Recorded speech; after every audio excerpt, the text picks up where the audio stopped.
Just actually, I'm going to zoom out, Ram, for a minute. We'll go through how the entire his participation role, etc., in the whole freedom struggle and so on. But when you go through your biography, you see it seems like this is a man who is fighting many battles simultaneously and very complicated. There is on one hand, there's a struggle with Britishers within Congress itself, so many differing opinions. Then he's trying to shepherd the whole Hindu-Muslim unity in certain direction, allies and enemies, right? The whole untouchability, that's where he also get to a very complicated situation. And then this whole personal, personal spiritual journey where he's trying to, from celibacy to fasting to all kind of diets and so on. Very, very complicated person. To that list, which is already quite comprehensive, I will add two more things. So, Gandhi, you mentioned untouchability, his campaign to end untouchability. But also not as important to Gandhi, but almost as important, is his concern for the upliftment of women. Because Dalits and women are the two suppressed parts of economically and socially suppressed parts. And he wants to emancipate both, though he pays much greater emphasis on the question of untouchability. Patriarchy a little less, but it's there. Then you rightly pointed to his lifelong quest for Hindu-Muslim harmony, because India is a land of many religions and one religion cannot dominate. But India is also a land of many languages. So, whether it's Bengali speakers, Tamil speakers, Odia speakers, he wants all of them to come into the freedom struggle. And before him, the freedom struggle is mostly conducted in English.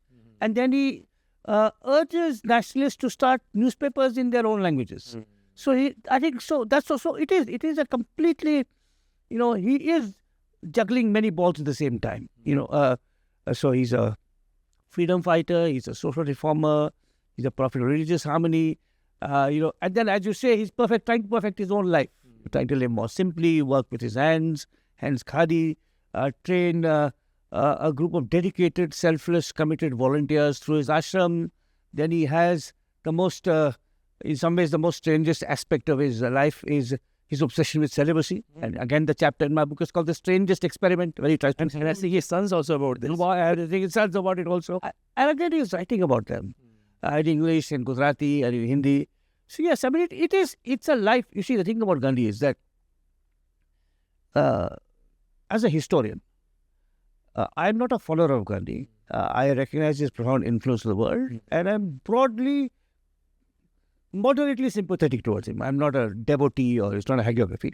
But as a historian, what is interesting is how many different dimensions of the human experience he touched.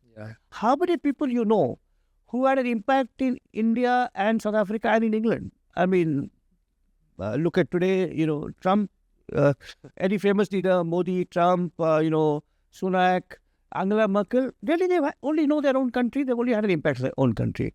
And how many politicians, who go beyond politics to social reform, to religion, to culture, to language. So as a historian, Gandhi is endlessly fascinating because he touches so many different worlds. That's really what is, regardless of whether you approve of what he does or don't approve what he does, or approve of something, don't approve some other things. It's just that it's an epic scale. His life is lived on an epic scale.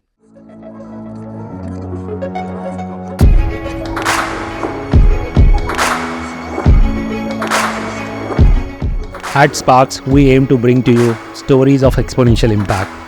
We share in-depth analysis of what goes behind success stories. If you find our conversations interesting, you can join us by subscribing to our YouTube channel. You can also listen to Sparks on Spotify, Apple Podcast, or any other audio platform of your choice. If you have any suggestions on who we should invite or what topics we need to cover, just let us know in the comments. We are always listening, looking for ways to improve, and keep getting better as we go along.